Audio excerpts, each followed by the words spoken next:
এবার দেখো এটা হচ্ছে আমাদের গত ক্লাসের মোটামুটি টেমপ্লেটটা, তাই না? এখানে আমরা বাকি কাজটা করব। আমাদের এখানে এখন আমরা যে কাজটা করব সেটা হচ্ছে আমাদের যে হেডার অংশ আছে হোম পেজের, আমাদের ইসলামী টুলটা কোথায়, এই যেটা। হ্যাঁ, এটাকে আর একটু ডাইনামিক করব। আমি চাচ্ছি এটাকে কি করব, এই যে কাস্টমাইজ দিয়ে নিয়ে আসতে চাচ্ছি। কার মাধ্যমে? কাস্টমাইজ দিয়ে নিয়ে আসতে চাচ্ছি। এখানে আমার একটা হেডার অপশন থাকবে, যাতে হেডারে পিকচারটা দেওয়া যায়, এখান থেকে দেওয়া যায়, ঠিক আছে? কাস্টমাইজ থেকে সরাসরি, ঠিক আছে? ওই যে ফিচার ইমেজ থেকে না, এখান থেকে সরাসরি যখন দেওয়া যায় সেই মেকানিজমটা আমরা করব। তো এক্ষেত্রে আমাদের এখানে হেডারকে অবশ্যই নিয়ে আসতে হবে। তো এক্ষেত্রে আমাদের যে কাজটা করতে হবে, আমাদের যে আফটার সেট আপ থিম যে হুক আছে না, যে একটা থিম সেট আপ করায় কী কী প্রয়োজন হতে পারে, কি কি লাগতে পারে, কি কি ফাংশন অ্যাড করতে হবে, কি কি ফাংশনালিটি অ্যাড করতে হতে পারে, সেটা কিন্তু আমরা করবো আফটার সেট আপ থিমে কিন্তু। তো চলো আমরা এখন কাজটি করি। যেহেতু আমাদের কি দরকার, কাস্টম হেডার দরকার, আমরা হেডার ইমেজটা দিয়ে চাচ্ছি এর মাধ্যমে। ওকে, তাহলে অ্যাড থিম সাপোর্ট, সাপোর্ট থেকে আমাকে হেডার নিয়ে আসতে হবে। এটা হচ্ছে আমাদের কি বলতো, কাস্টম হেডার, কাস্টম হেডার। ওকে, দেখি যেটা পাইছি কিনা আমরা দেখো তো একটু। আমি যখন চলে যাই, এই যে রিফ্রেশ, এখানে হেডার কিন্তু নেই, রিফ্রেশ দেওয়া চলছে হেডার। তাহলে আমরা থিমে হেডার নিয়ে, আমাদের থিমে কি নিয়ে আসলাম, হেডারটা নিয়ে আসলাম। দিয়ে ক্লিক করলে কি কি দেখায়, এই যে মোটামুটি হেডার ইমেজ দেখাচ্ছে, মোটামুটি কি দেখাচ্ছে, হেডার ইমেজ দেখাচ্ছে, কিন্তু এটা পাচ্ছে না। পাচ্ছে কি এটা এখানে? পাচ্ছে না। এখন হচ্ছে এই কাস্টমাইজ থেকে আমাদের এই হেডার, এটাকে আমরা বলি স্লাইডার অংশ বলি অনেক সময়, ঠিক আছে? আমরা এখন এখানে যদি কোনো ছবিকে অ্যাড করি, যেন এখানে অ্যাড হয়ে যেটা দেখবো আমরা, ঠিক আছে? ধরো আমি যাচ্ছি একে অ্যাড করতে যাচ্ছি, বা আমি করলাম ওদের, ঠিক আছে? বা স্কিপ করি না, এখানে চেঞ্জ হলেও এখানে কিন্তু চেঞ্জ হয় না, কারণ আমাকে বলে দিতে হবে মূলত। সিএসএস কি করতে হবে, বলে দিতে হবে। ওকে, চলো আমরা এখন সেই কাজটা করি। আমাদের সিএসএস এর কাজ ছিল কোথায়, এই একটু নিচে যাই, নিচে নিচে, এই যে এখানে আমরা ডাব্লিউপি হেডে কি করলাম বলতো, ইন্টারনাল সিএসএস করেছিলাম কিন্তু, ঠিক আছে? এখানে এখন আমরা নিয়ে আসবো, কি করবো এখানে আমরা এখন নিয়ে আসবো। এই যে এখানে যদি যাই আমাদের কোড, দেখো এখানে আমরা এবার নিয়ে আসি, সেটা হচ্ছে এই দেখো, ইফ একটা কন্ডিশন চালু করি, বলে দিই এটা যদি আমাদের কি হয়, ফ্রন্ট পেজ হয়, কি পেজে বলতো, ফ্রন্ট। তোমার সিলেবাসটা এই যে এখানে আস, তো আমি রাখছি এই পাশে নিয়ে আসছি আর কি।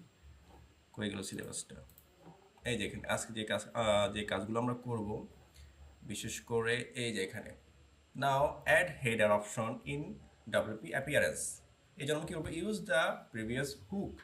আমরা হুকের মতো কি করবো, একটা সেট আপ দিব, একটা ফাংশনটি লিখবো, কি লিখবো, add theme support custom header. তাহলে কাস্টম হেডারটা আমার পেয়ে যাবে, হেডার যেখানে আমি ছবি কি করতে পারবো, সেট করতে পারবো। Okay, now go to WordPress dashboard appearance, যেখানে আমরা কি পাবো, হেডার অপশনকে দেখতে পাবো।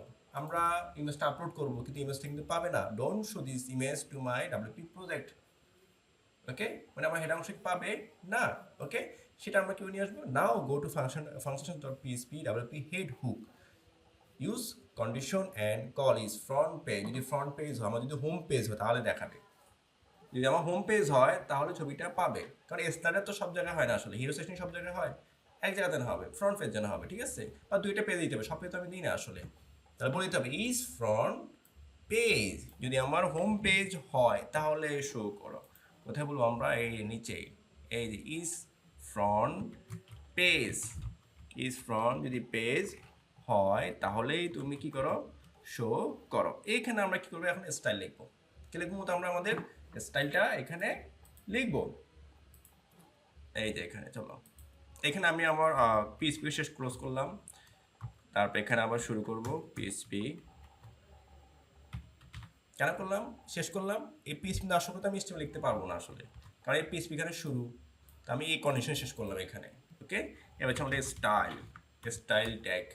আচ্ছা, আমার যে হেডার ছিল, কোথায় গেলো এটা, এই যে এখানে, এইটার এই ক্লাসটার নাম কি, নাম হচ্ছে হেডার এরিয়া। নাম কি, হেডার এরিয়া। চলো আমরা এখন হেডার চলে যাই, header area A dot header area, কি চাচ্ছি, background image, background image, background, আমাদের মাউসটা করে দিই, হ্যাঁ, ব্যাকগ্রাউন্ড ইমেজ ইউআরএল। ওকে, ইউআরএল। এখন আমরা কি করবো বলতো, এই হেডার ইমেজটা নিয়ে আসবো। কোথায় নিয়ে আসবো বলতো? এখন আমরা চাচ্ছি যে আমাদের এই যে হেডার ইমেজ আছে না কাস্টমাইজেশনের, এখান থেকে যে ছবিটা আমি সেট করছি, এখান থেকে ছবিটা নিব। কি করবো, এখান থেকে নিয়ে নিব। নিয়ে কি করবো, কোথায় দেখাবে এটা? এটা দেখাবে আমার এই যে হেডার অংশে। এখন হেডার তো সবার আছে, সকল পেজে আছে না? কিন্তু আমি তো বলে দিছি না, যদি তুমি কি হও, ফ্রন্ট পেজ হও, তাহলে শো করবো, না করবা না। ও তো কনসেপ্ট বললাম, যদি ফ্রন্ট পেজ হও তাহলে ব্যাকগ্রাউন্ড চেঞ্জ হবে। ঠিক আছে, ক্লিক করলে চেঞ্জ হবে। এটা আমরা ডাইনামিক, যেহেতু ডাইনামিক কোডে নিয়ে আসবো, আমরা পিএইচপি কোড দিয়ে নিয়ে আসবো যে পিএইচপি আমরা ইকো করবো। ইকো, এই যে আমাদের করতে হবে, এই ইকো আমরা লিখবো এখন, বিশেষ করে এই দেখো ইকো হেডার ইমেজ যে ফাংশনটা আছে এটা আমরা ইউজ করবো। ওকে, হেডার ইমেজ ইউজ করবো। তো হেডার ইমেজ দেখি তো এখন পাই কিনা। এখানে আমাদের আরও একটা কাজ করতে হবে। আর ওটা কি করতে হবে, কাজ করতে হবে মানে হচ্ছে আমার এই ফ্রন্ট পেজের জন্য কি কাস্টম, বিশেষ করে কাস্টমার কি সাপোর্ট থাকবে কিনা এটা বলে দিতে হবে। আমার যে ফ্রন্ট পেজ আছে এটা কাস্টম হেডারে সাপোর্ট থাকবে, সকল পেজেই থাকবে কিনা, যে ফ্রন্ট পেজ থাকবে কিনা সেটা আমি বলে দিব। পাইছি কি এটা? না, সাপোর্ট থাকবে কিনা বলতে হবে। তো সাপোর্ট থাকবে কিনা সেটা আমাকে বলতে হবে। তাহলে আমরা একটা কাজ করি, এই যে এখানে এই পুরো মেকানিজম কোথায়, এই যে এটা এখানে ভিতরে আবার লিখি if bracket current theme, current theme support থাকবে কিনা, যদি থাকে তারপর গিয়ে সাপোর্ট, যদি থাকে তারপর গিয়ে শো করো। এই যে এখানে হচ্ছে কাস্টম, যে কাস্টম হেডারের সাপোর্ট আছে কি না। ওকে, এর ভিতরে দেখো, আমি এটাকে একটু সুন্দর করে নিয়ে যাই। ইয়েস, ওকে, আসবে কি এখন দেখি তো। এবার আমরা যদি দেখি, একটু রিফ্রেশ করে দেখি তো এটা পাচ্ছি কিনা। একটু রিফ্রেশ, পাইছি কি এটা? আচ্ছা, আমি আওয়াজে চলে যাই, আওয়াজ সাইড, আমার যে হোম সাইড আছে আসছে। কেন আসেনি দেখো তো, আমাদের ছিল এই যে হেডার ইমেজ। আমরা আবার চলে যাই, ধরো এই যে এখানে আমরা স্ক্রপিং দেখি কি সমস্যা বলে, পাবলিশ করি। দেখছো ব্যাক গ্রাউন্ড হয়ে গেছে, কি হবে ব্যাকগ্রাউন্ড। ওকে, ব্যাকগ্রাউন্ড ইমেজ। চলো আমরা চলে ছোট্ট একটা কাজ, রিফ্রেশ দাও, আশা করি আবার পেয়ে যাবে। পেয়ে গেছে না, দেখছো? এখন আমি চেঞ্জ করে এখন পেয়ে গেছে, এই দেখো। আমি বলি কেটে দিই, লাগবে না, কিন্তু খালি। আমি ক্লিক করলাম, কার দিয়ে পাবো তো, ধরো দিলাম, এড়ে দিলাম, বা এড়ে দিলাম, বা এড়ে দিলাম, স্কিপ করে দেখো, দেখো পেয়ে গেছে। এখন সকল পেজে এটা কি পাবে? যত ব্লক পেজে যাইতো না, পাইনি। আমি সার্ভিসে যাইতো, পাইছে কি না? কোথায় পাবে? আমাদের যে হোম পেজ আছে, শুধু কোথায় পাবে? হোম পেজে। তাহলে আমরা করলামটা মতো আসলে কি আগে বলে দিলাম। আমাদের এই সিএস যেখানে লিখলাম, ফার্স্ট আমরা কি করলাম বলতো, হেডারকে ওপেন করলাম। ঠিক আছে, যে আমার কাস্টমার দরকার, এখান থেকে আমি কি করবো, আমার ফ্রন্ট পেজের যে ইমেজটা সেটা কি করবো, কাস্টমাইজ করব। ঠিক আছে, বা শুধু রাখতে চাচ্ছি।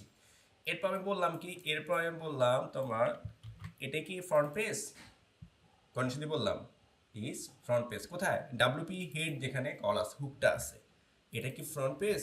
হ্যাঁ, তাহলে ফ্রন্ট পেজ হলে তাহলে কি করবে বলতো, এখন যদি ফ্রন্ট পেজ হও তাহলে আবার বলতে হবে তোমার কি সাপোর্ট আছে। হ্যাঁ, ফ্রন্ট পেজ। তোমার কি থিম সাপোর্ট আছে বা থাকবে কাস্টম হেডার? হ্যাঁ থাকবে। তাহলে আমি কি করবো, তাহলে তুমি কি হও, ব্যাকগ্রাউন্ডটা চেঞ্জ হও। এখন আমি এই দেখো, আমাকে পিএইচপি কোড যেহেতু শেষ, যেহেতু আমার স্টুডেন্ট লিখতে হবে, তাহলে পিএইচপি শেষ করতে হবে। ওকে, শেষ করলাম। ওকে, আবার শুরু করলাম। এখানে যেহেতু এখানে পিএইচপি কোড আছে, এখানে আমি কি লিখলাম এবার, স্টাইল চেঞ্জ করবো। আমি মূলত চেঞ্জ করবো আমার যে হেডার অংশ। এটা কোন ক্লাস? ক্লিক করে দেখো, আচ্ছা এটা হেডার এরিয়া। তাহলে হেডার এরিয়ার ভিতরে কি ব্যাকগ্রাউন্ড ইমেজ ইউআরএল। এখন আমরা ওই কাস্টমাইজার অংশ থেকে কি করবো, ইমেজটা নিয়ে আসবো। এই যে এখান থেকে, এখান থেকে সরাসরি নিতে পারবো না। এখানে একটা কি আছে, ফাংশন মেথড আছে, হেডার ইমেজ। নাম কি? হেডার ইমেজ আমাকে কি করতে হবে, ইউআরএল ভিতরে পিএসপি কি করতে হবে, যেহেতু এই পিএসপিরই কোড এগুলা, তাহলে পিএসপি আমার কল পেলে স্টার্ট ট্যাগ লিখতে হবে, ইন্টে লিখতে হবে। তারপর ওই হেডার ইমেজকে আমি কি করবো, ইউ করবো।